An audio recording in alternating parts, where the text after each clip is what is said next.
Gold prices all-time high. Silver up 34% this year, and copper prices are above $4 a pound.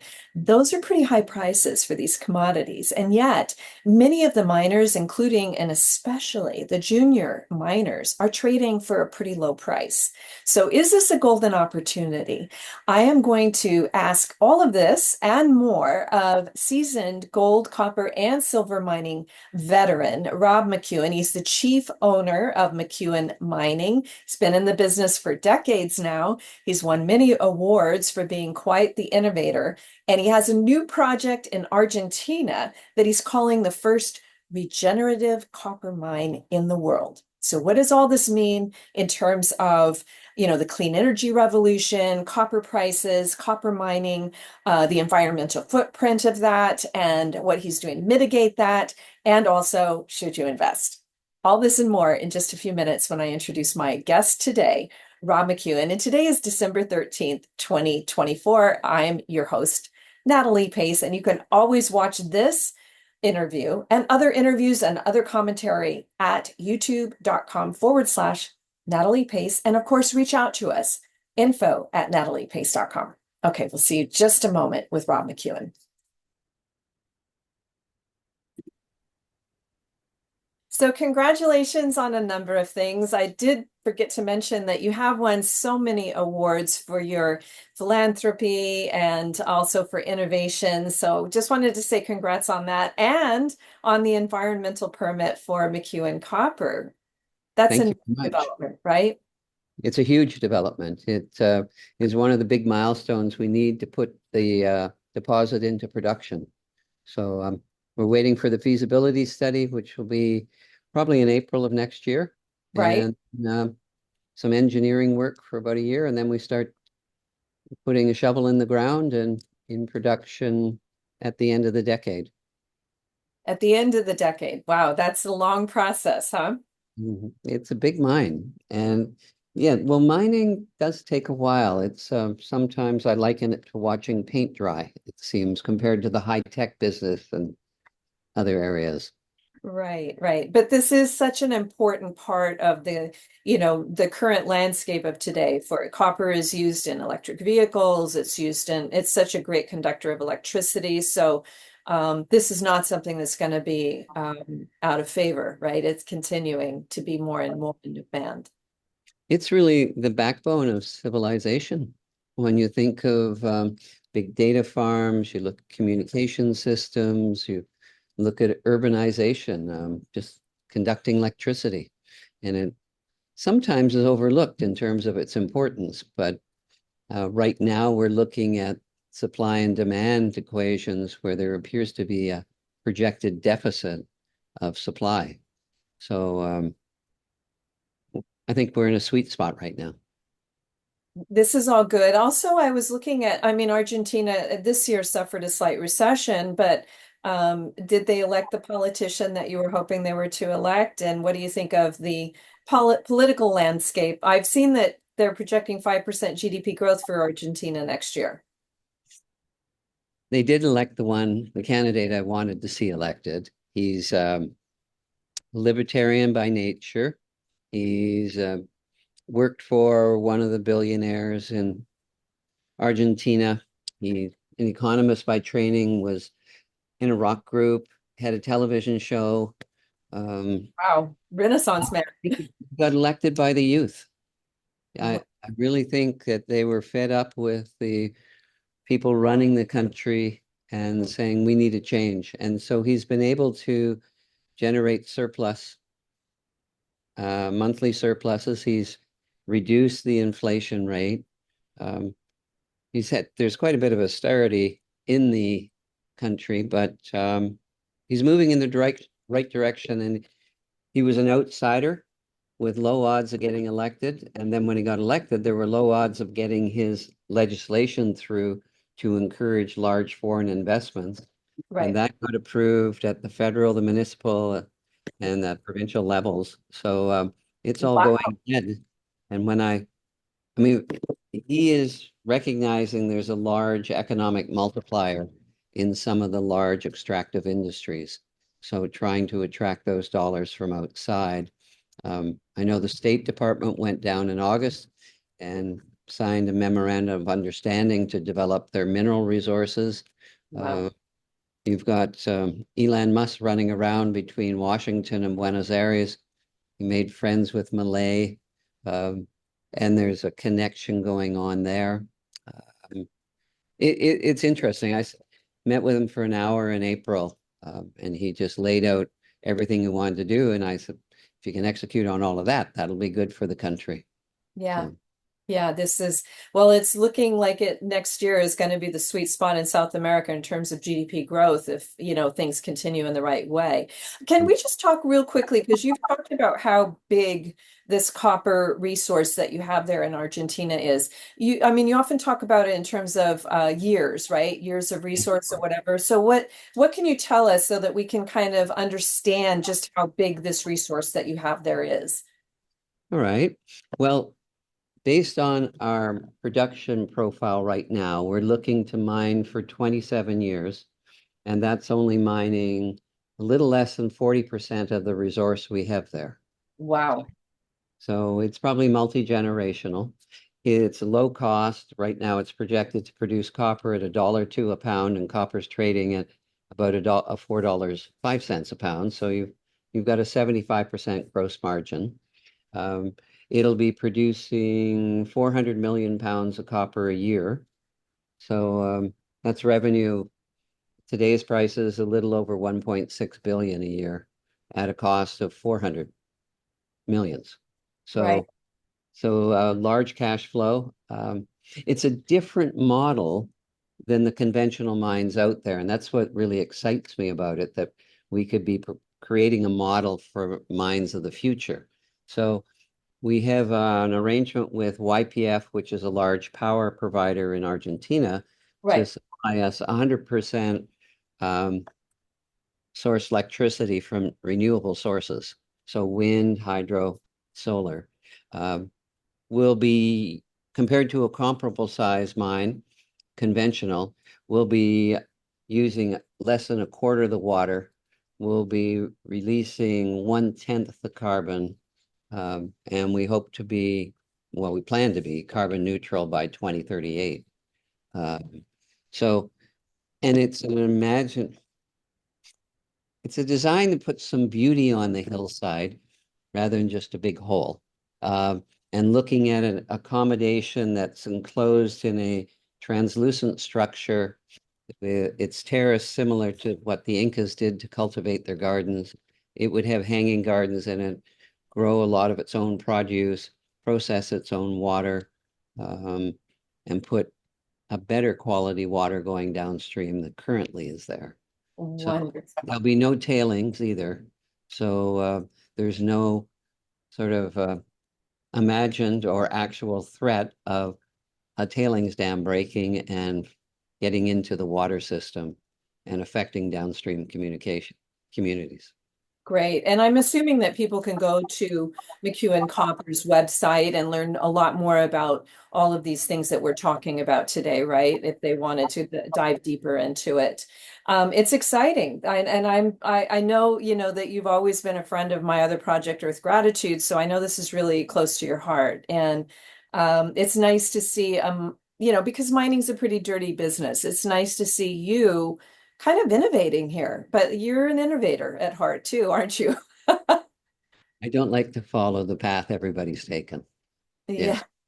And you are also a very patient investor, and I think we have to talk about this because gold is at very close to its all-time high. We've seen a nice rally in silver of 35% about this year. Copper, as you noted, is above $4 a pound. That's pretty high as well. And yet, the McEwen mining share price is still pretty low. Other miners are lowish, but junior miners seem to be particularly hard hit. So, can you kind of explain to investors, especially those that may have even been with you for the past decade, what's been going on? What do you think can actually change the game going forward? Well, right now we have commodities trading at 40 and 50-year lows relative to financial assets.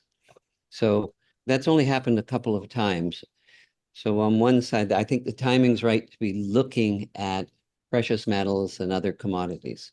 In our case, we were between 2019 and 2022, our precious metal operations, our mines did not perform as guided, and we paid the price that anyone pays when you don't deliver on guidance. Our Yeah, share down um, went down far too much. And so, and people have looked at the industry and said, well, there are a lot of big projects that went over budget. Gold, gold and silver at record highs. How come the costs are so much higher? Where's the cash flow? right. Uh, and so it hasn't seemed, it's not as much, hasn't been as exciting as the high tech area where No. you some amazing moves. Um, I mean, we're still waiting. I'm hoping for one day an NVIDIA moment in the mining industry, but uh, it's our day is coming. It's just been very slow, and gold has not. I think it's about gold investments, precious metal investments are about 1% of the world's financial global portfolio. So it's very underowned. Right. And we're coming into a period where we're watching gold reaching record highs, and it looks like it's going higher. So it would be, I think, prudent for people to take and put some assets into this space. Um, it's held back. I just think the performance hasn't been there. Since September of 22, we've done a little better because we're up about 190%. Um, and that's, I think, driven largely by the copper project we have and the global players that have come in to invest in it. Like Stellantis is 18%, the fourth largest car manufacturer, and Rio Tinto, the second largest mining company, owns another 14%. Yeah. Um, and- And I think we should mention that valuation too, right? Because you often talk about it, how your most recent fundraise for McEwen Copper priced it. You can talk about the absolute numbers here, but when you look at the ownership of McEwen Mining, the recent valuation of McEwen Copper, McEwen Mining does seem like an undervalued stock right now. I'm glad you see it that way. Well, I think the numbers, I'm a big believer in data. I look at statistics and data and it looks pretty decent. But I think you should talk a little bit about these valuations so people can do their own math. Well, when I mentioned we didn't perform well in that period, 19 to 22, McEwen Mining at the time owned 100% of this copper project. And I thought, this project's going to need a lot of capital to move it to feasibility and then construction. Uh, but I don't want to use McEwen Mining's paper to raise that money. I would have diluted our shareholders to oblivion. Right, So let's just push it. Let's finance the copper project separately. And then in the summer of 21, I said, well, all right, we're going to raise 80 million initially. I'll put in 40 personally and we'll get the balance. And I thought, well, that would come really easily. It took about a year. So in right. September 22, we had 82. We had Rio Tinto came in. Um, and then we've done, we're into our fourth financing, have raised over 450 million privately. Stellantis is in for 270, Rio's in for over 100 million. Um, and their entry into the project gave a great deal of credibility to the company. Right, Uh, so it's a project. There's still capital to be raised to build it, right. uh, but there's a short payback and a long life, and it's one of those foundational assets in a portfolio. Yeah, yeah, and you seem to be delivering on your milestones with the environmental report. There are a few things that seem to we already discussed the leadership in Argentina and the focus in Argentina and the GDP growth there. So there are some things that seem to be finally wind at the back a little more than wind in your face, right? Right. Yeah. Okay, so let's talk a little bit more as well. You talked about how right now that US portfolio, is it US or global portfolios where gold is only 1%? Global. Okay, so if you look at other periods, maybe where gold was at an all-time high back in 2011, would it have been a larger percent of portfolios at that time, you think? Yes, there were times when there were gold manias where you had a much larger concentration. It might have gone up to 4 or 5%, which would have been a 4 or 5x on where we are today. Right, right, right. And it's amazing because then when that happens, that's when everybody wants to be in, but it's always a good idea to buy low, right? Definitely. There's some periods, and the market differentiates between the producers and the explorers. So there were two manias, one in the 80s and 90s, where you might get a triple digit return on a producer. Right. You got a quadruple digit return on an explorer or developer. Uh, Interesting. so, I mean, in Goldcorp's case, which I had the pleasure of running, I mean, we went from 40, just over 40 cents a share, up over $40 a share. And the market cap went from 50 million to 8 billion. So, and that was just illustrative of what can happen Yeah. when people want to be into gold and you have an exciting story there. And I believe there are a lot of interesting stories out there right now that are being totally ignored. And this is a time to be either assembling a portfolio or putting together a company with a number of stories in it. Let's talk, I mean, because I also know that you're a bit geekish about market statistics. Do you know what rate cuts are positive or negative for gold, silver? Copper, I think, has its own because it's such a useful. But what about gold and silver, which are more considered perceived safe havens? Well, right now the dollar is very strong. If you did a rate cut, that would usually translate into higher commodity prices. But you had in the late 70s, the beginning of the 80s, you had interest rates running up to almost 20%. Right, Gold hit a high of $850 an ounce. right. It depends on the confidence in the currency. If there's a run on the currency, then interest rates are just a reflection of that loss of confidence in the currency. And there's a flight to hard assets.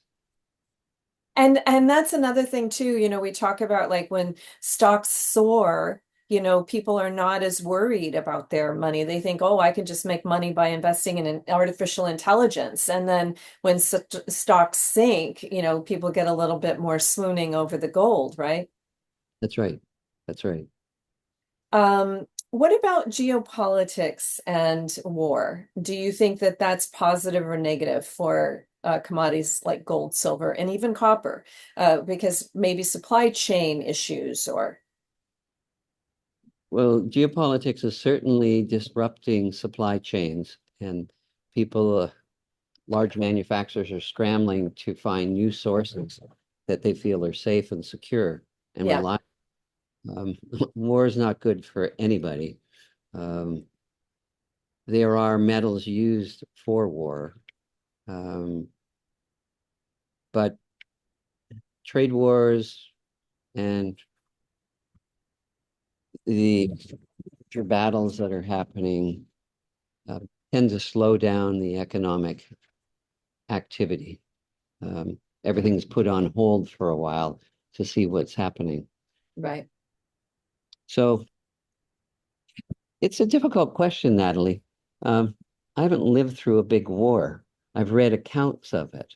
Uh, Right, there's shortages of metal, there's shortages of all sorts of materials and elements that are needed in our daily life. right, Uh, if the economy slowed down and copper is often referred to as Dr. Copper in a slow economy, then if copper is going down, it's a leading indicator often of the economy slowing down. Now, the world is moving at different speeds in different places. So you could have copper as a backbone to the modern civilization in terms of building skyscrapers, flying planes, running data farms, and supplying everything that we use in our life. right. So some parts of the world are growing and others are slowing down. So if there was a global slowdown, I think you'd see all sorts of prices dropping in across the board, Yeah. uh, including metals. I'm Yeah. not giving guidance there. I'm And sorry.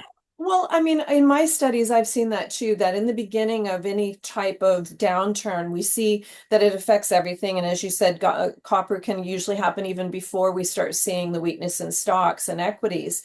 But what I've also seen, like from 2008 and even in the major recession in 2000, 2002, is that the commodities, when they decouple, they shoot out of the gate, you know? Mhm. Yes, Your research supports what my research says. absolutely. Okay, so any other exciting developments going on? I mean, I'm excited because I'm hopeful that one day I'll come and see the world's first regenerative copper mine. You may not know this. I'm a copper miner's daughter. I'm from Morenci, Arizona. Oh, really? No, Yeah, I yeah. don't know that. I And grew up in a copper mine, and that was back when they had the smokestacks with all of the spewing out and the tailing. We used to play in the tailings. Nobody told us that was toxic. well, there is a challenge today. I a month, maybe a month and a half ago, I was in Paris. I'd been asked to speak at the Paris Peace Forum Yeah, on about mining and about how are we going to make up the shortfall in metals that are needed to combat climate change. right, And so it's a difficult situation. It's almost like a coin with two sides. On one side, from kindergarten all through adulthood, we're shown images of mining, historic images, and it's been regarded as very bad for the environment. right, And I have to say, the industry's moved quite a distance, but there's still accidents that occur that create headlines. But the industry is a much better steward of the environment today than it was 10, 15, 20, or 100 years ago. right. There are some good examples of reclamation. So we're showing everybody in that kindergarten through adulthood that it's bad. But on the other side, I think it behooves us to show that without those metals, the modern life that we enjoy today doesn't exist. Exactly. Speech in May in New York to a mining association. You might be amused by the title, but it was Stop Mining, Become a Nudist. Um, there's so much in our life. I mean, if you want to go on a trip in a plane, a boat, a car, or a ship, they're all made of metal. You It's want to eat your food with a nice utensil, piece of cutlery, it's made of metal. And so much of our daily life is wrapped up in the metals. yeah, So we just need the industry to be one showing us that they're responsible. And that's really what I want to do with Los Azules is yes, provide one of the models for that. And we're looking at putting a hotel there as well. Um, it's beautiful countryside. It's very arid, and you have mountainsides with pastel colors cascading down, just minerals expressing on the side of the right. mountains. There's some Inca trails not too far away, Wow. and at night the sky is so clear that you can almost reach up and touch the stars and pull them down. Be very glad to extend an invitation to you when we get it up and running. Sounds great. Sounds great. Well, as always, it's a pleasure talking to you, and thank you for all that you're doing to clean, get mining as clean as it can be. And for those of you who would like to learn more about investing in McEwen Mining, McEwen Copper, I think, what are you, 47% ownership of McEwen Copper about? But getting closer, 46%. 46, okay. And you can invest in McEwen Mining and also be investing in McEwen Copper. The McEwen Copper is not publicly traded at this time, right? Not yet. Our plan is once we have the feasibility study and we now have the environmental permit, once Yeah. we have two in hand to do an IPO. So you can buy pre-IPO right now. Oh, interesting. Okay. All right. Well, you heard it first from Rob here. And again, visit McEwen Mining and also McEwen Copper. They're also all over social media. I'm sure that they have some very cool artist renderings. If we get our hands on something, we'll definitely include that in this as well in all of our social media. So thanks again, Rob, so much for joining us today. And we wish you continued success in all of your endeavors. Thank you so much, Natalie. There is a 5-minute video on Los Azules. That's the name of our copper project. You can see it on site, but we'll send you a copy of that link so you can Perfect. check with. Uh, Perfect. And for those of you that are watching, I'll put it in the description so you'll be able to link to directly to it. Can they also access this on McEwenCopper.com? we have a site. It's easier to go through McEwen Mining, but there Okay. is, yes. Okay, perfect. McEwenMining.com. All right. Thanks so much and have a lovely weekend and happy Friday the 13th. Thank you, Natalie. Lucky Bye. day for all of us. Yes. Bye now.